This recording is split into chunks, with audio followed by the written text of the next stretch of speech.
Dan bahkan ia sama sekali tak tahu bahwa sebetulnya Layam tahu segalanya. Tahu bahwa Anwar adalah ayah kandungnya.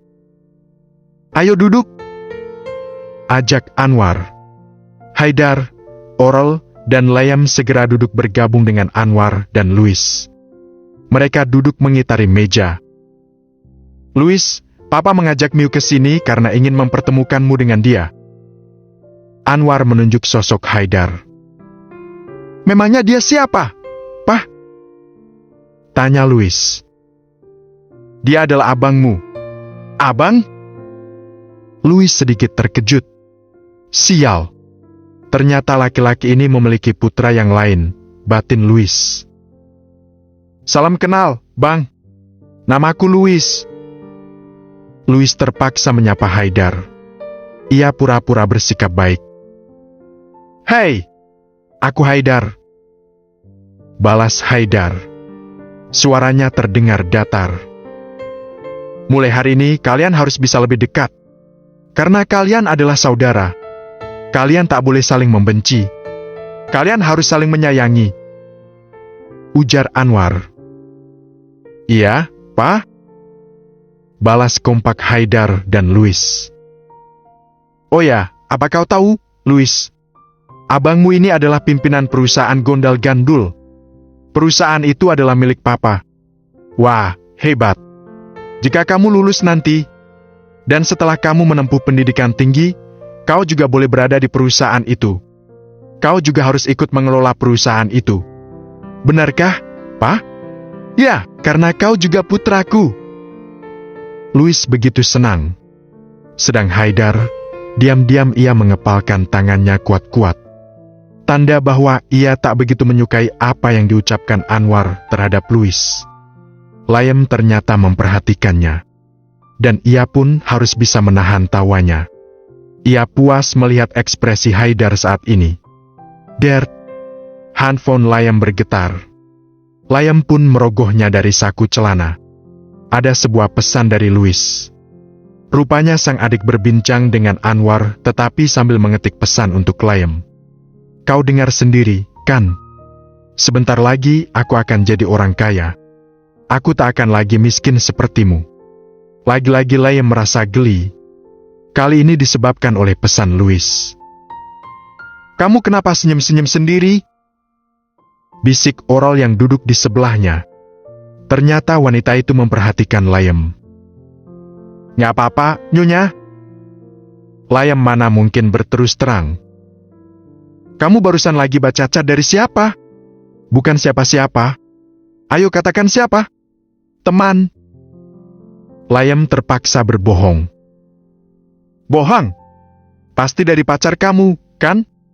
"Enggak, Nyonya." "Udahlah, kamu gak usah bohong." "Saya gak bohong, Nyonya." "Aku gak percaya. Pasti kamu dapat cat dari pacarmu." "Bukan, Nyonya."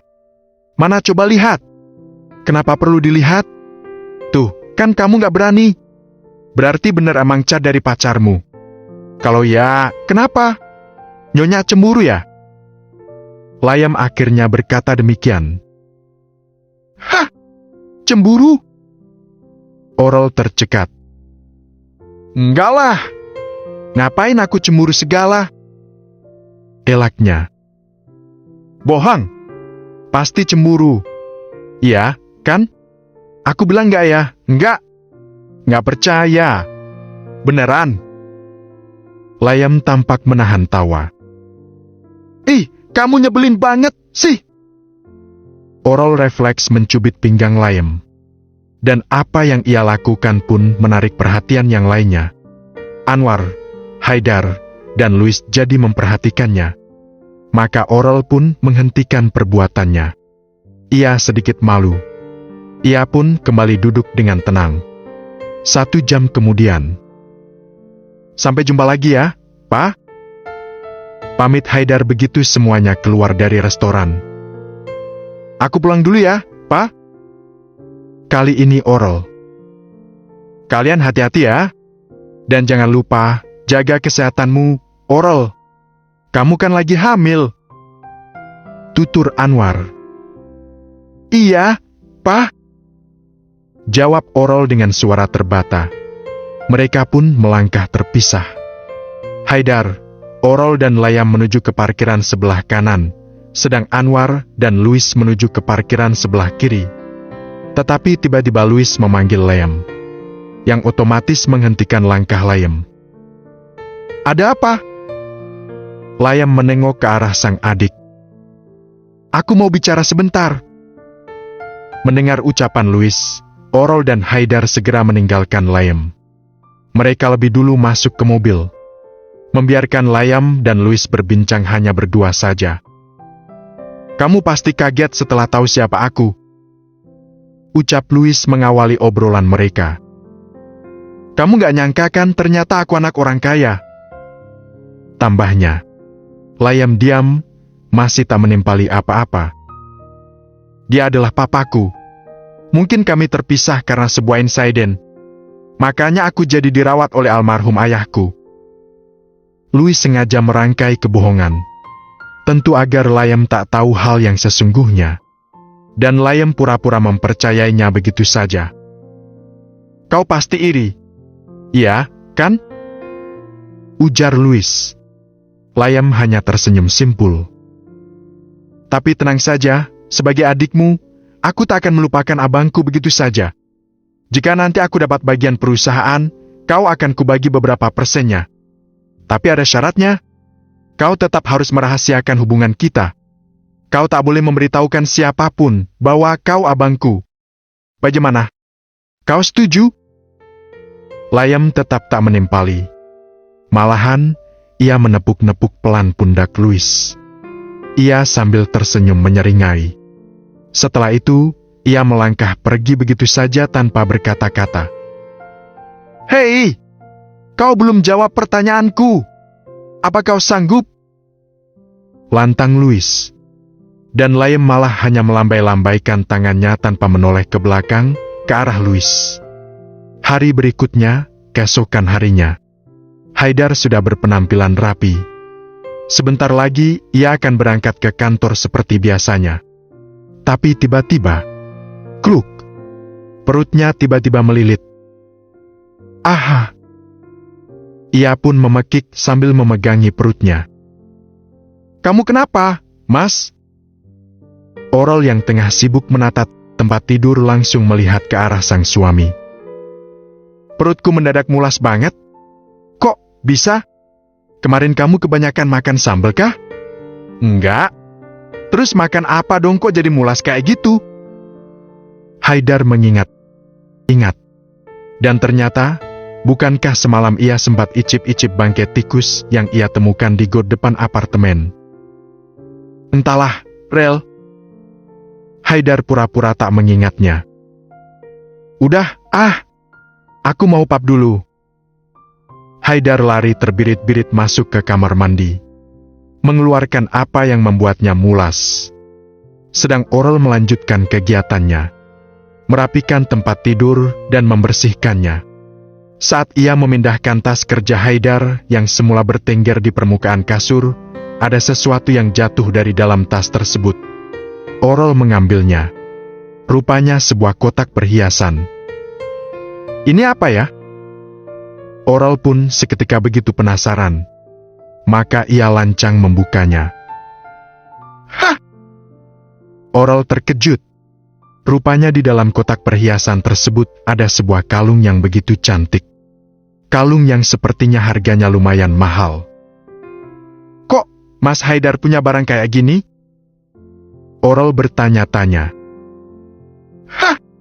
Jangan-jangan ini buat aku?" Oral terkejut dengan pemikirannya sendiri. "Tapi kok tumben dia ngasih aku hadiah? Emang hari ini hari apa?"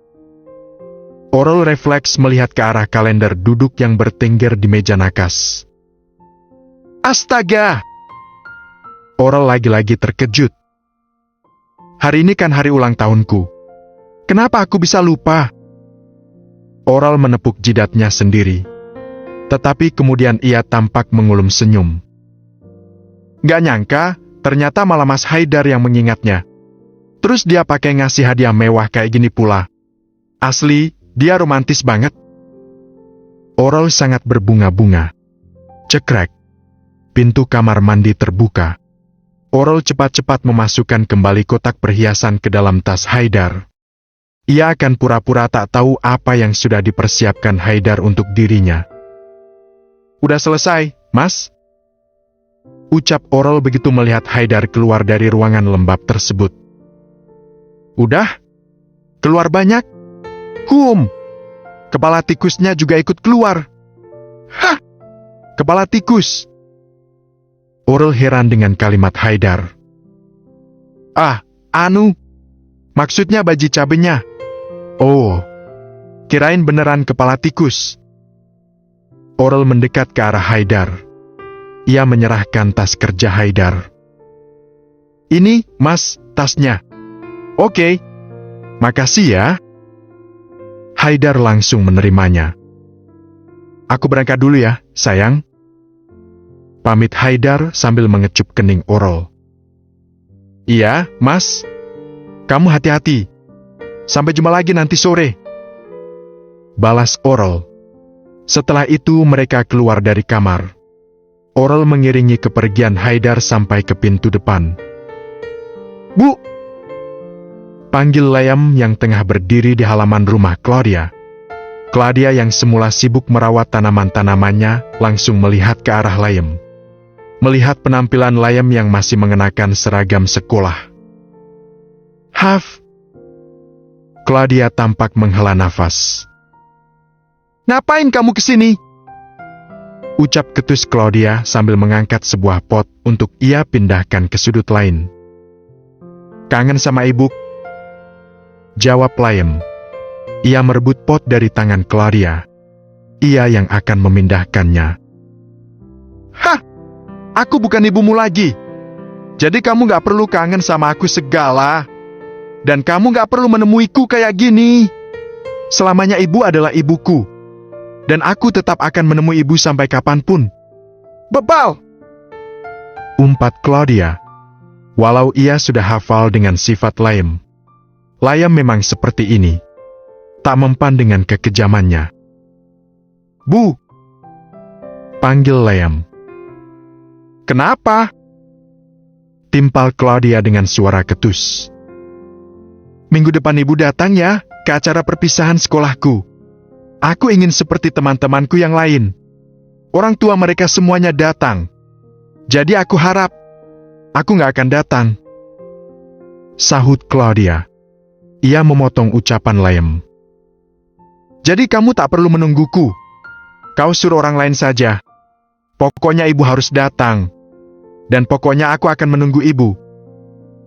Ucap Layam sambil memaksa Claudia untuk menerima tote bag yang sedari tadi ia bawa.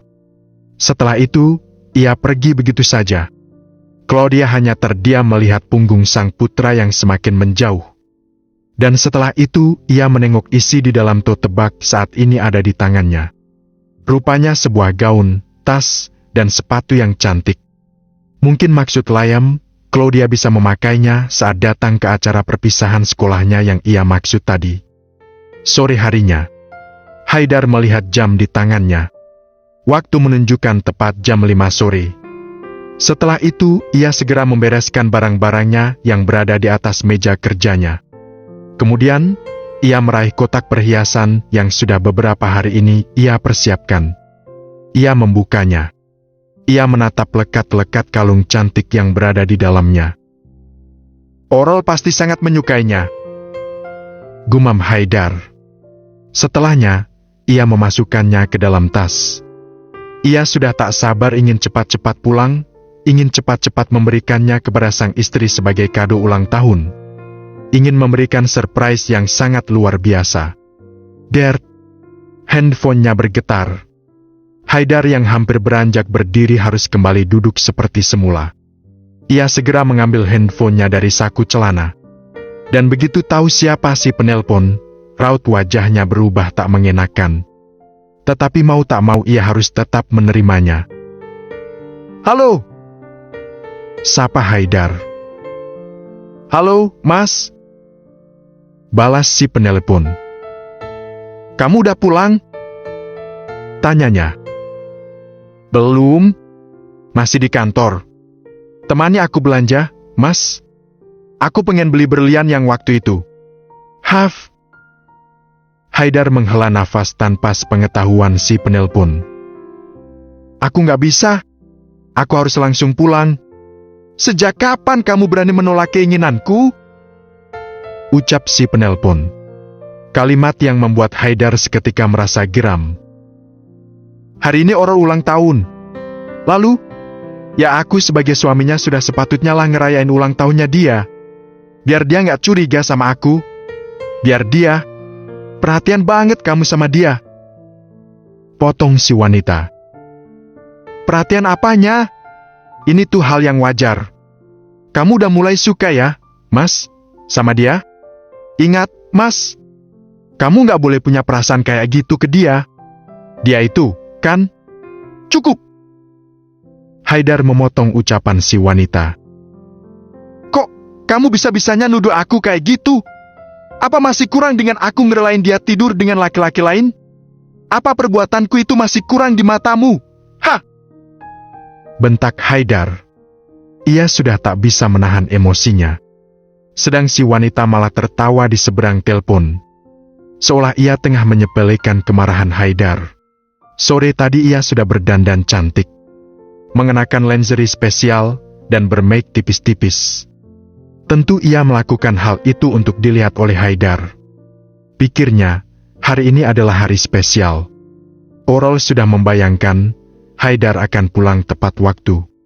Lalu, laki-laki itu akan memberikan kejutan untuk dirinya. Merayakan ulang tahunnya, lalu memberikan kado yang sudah dipersiapkan. Namun ternyata, sampai hampir jam 8 malam Haidar tak kunjung pulang.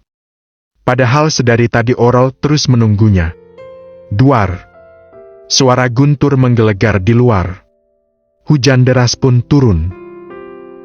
Mas Haidar kemana? Sih! Rutuk Orol sambil berdiri di depan jendela. Melihat tetesan hujan tersebut, Orol meraih handphonenya. Sedari tadi ia menahan diri untuk tak menghubungi Haidar. Tetapi sekarang, ia tak sanggup lagi. Orol menelpon sang suami. Tentu untuk menanyakan keberadaan laki-laki itu saat ini. Lumayan lama tak kunjung diterima. Namun selang beberapa detik, suara Haidar akhirnya terdengar. Ada apa, sayang? Pertanyaan Haidar seolah tak ada apapun yang terjadi. Padahal sedari tadi Orol begitu menahan rasa geramnya karena kelakuannya. Kamu lagi di mana, Mas? Tanya Orol dengan suara ketus. Lagi di kantor lah. Sampai jam segini?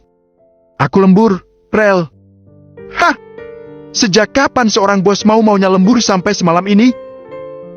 Orol sama sekali tak percaya. Perusahaan tuh lagi ada masalah sedikit. Makanya aku harus ikut menangani. Jelas Haidar. Alesan. Beneran, Rel. Kamu lupa ini hari apa? Emang hari apa? Deg. Orol tertegun. Jadi kamu beneran lupa?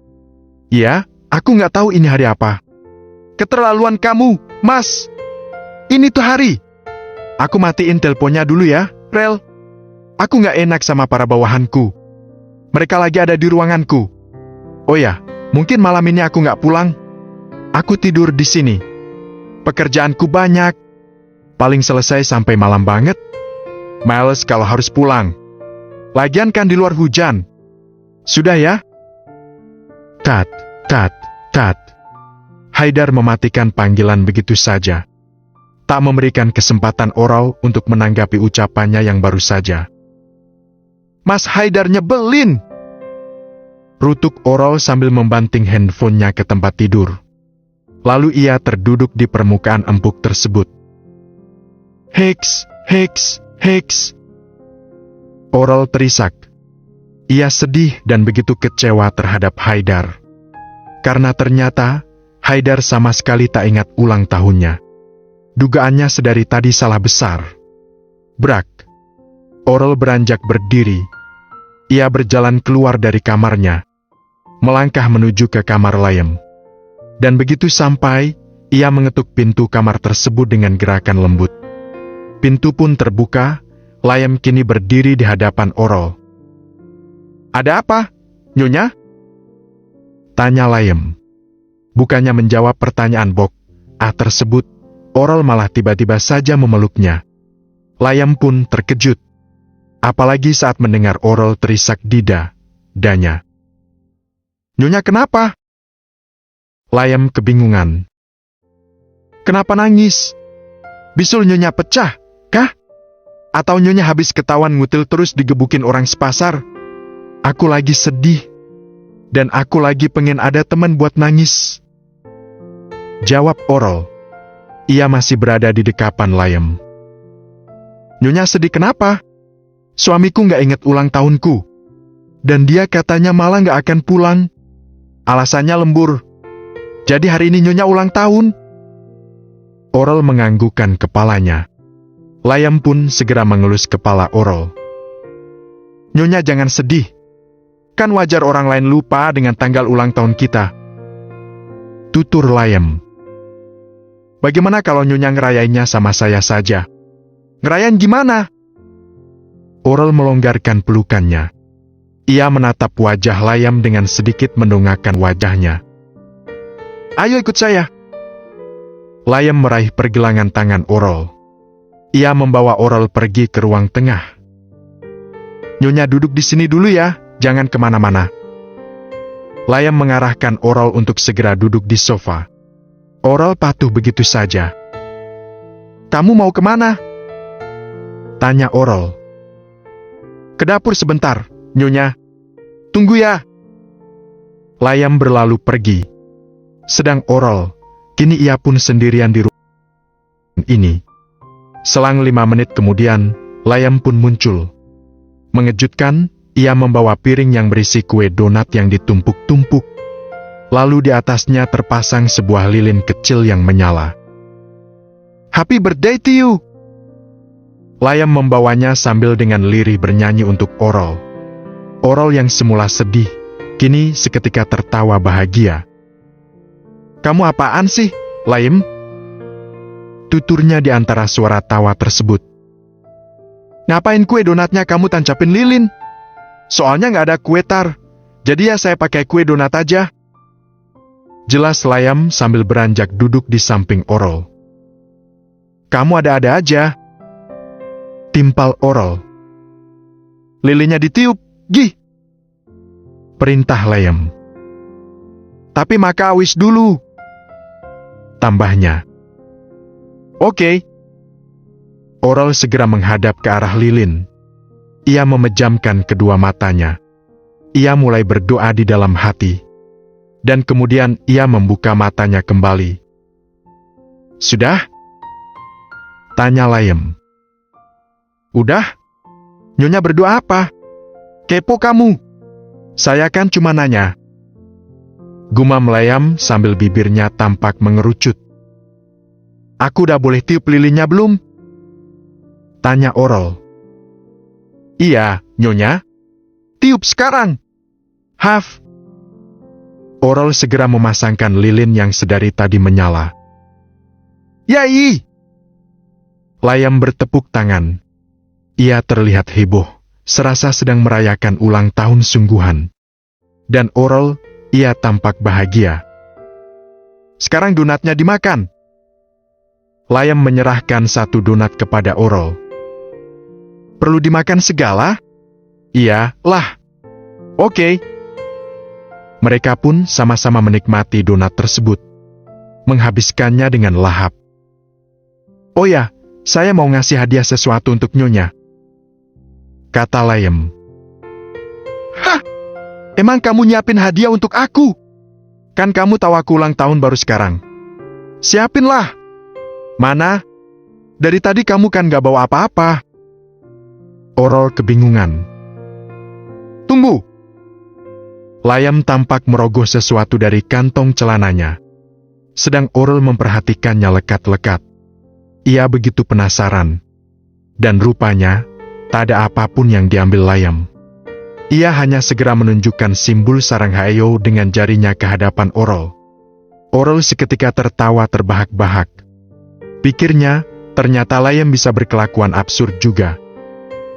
Kamu benar-benar lucu, puji Orol di antara gelak tawanya. Juga tampan, Nyonya. Dih, narsis. Layem pun ikut tertawa. Udah malam ini, Nyonya. Udah jam 9 lebih. Nyonya tidur, Gih. Saya juga mau tidur. Layem beranjak berdiri. Orol pun mau tak mau ikut berdiri. Sana kembali ke kamar, perintah Layem. Ia hampir melangkah pergi. Tapi tiba-tiba, tunggu Layem, cegah Orol. Ada apa, Nyonya? Layem menghentikan langkahnya. Ia kembali melihat ke arah Orol. Anu, Orol ragu-ragu berkata, sedang Layem sabar untuk mendengarkan. Aku boleh tidur sama kamu? Hah! Layem terkejut. Nyonya pengen dayen, tat malam ini juga? Bukan gitu. Aku cuman ingin tidur bareng doang. Gak minta kayak gitu. Aku lagi pengen ada temennya. Kan malam ini suamiku gak akan pulang. Aku gak suka tidur sendirian. Apalagi pas hujan deras kayak gini. Oh. Layem mengangguk-anggukkan kepalanya. Mengerti apa yang diucapkan Orol. Gimana? Aku boleh gak tidur sama kamu? Kalau gak boleh juga gak apa-apa. Aku gak maksa. Gumam Orol sambil meremas-remas tangannya sendiri. Bolehlah, Nyonya. Yuk. Layem meraih pergelangan tangan Orol. Tapi ingat, kamu gak boleh macam-macam, ancam Orol. Layem pun langsung tersenyum geli. Yang ngajakin tidur siapa? Yang ngancem siapa? Gumamnya. Mereka berdua segera masuk ke dalam kamar. Kamar Layem yang ukurannya tak terlalu besar, tapi terlihat begitu nyaman. Mereka naik ke atas tempat tidur. Orol lebih dulu berbaring. Lalu Layem, ia sibuk membenarkan selimut untuk Orol. Hawanya dingin, Nyonya. Nyonya harus selimutan, tuturnya. Orol pasrah. Dalam hatinya, ia begitu bahagia dengan perhatian kecil Layem. Layem pun akhirnya ikut berbaring, tepat di sebelah Orol. Tapi ini masih dingin, Layem, celetuk Orol.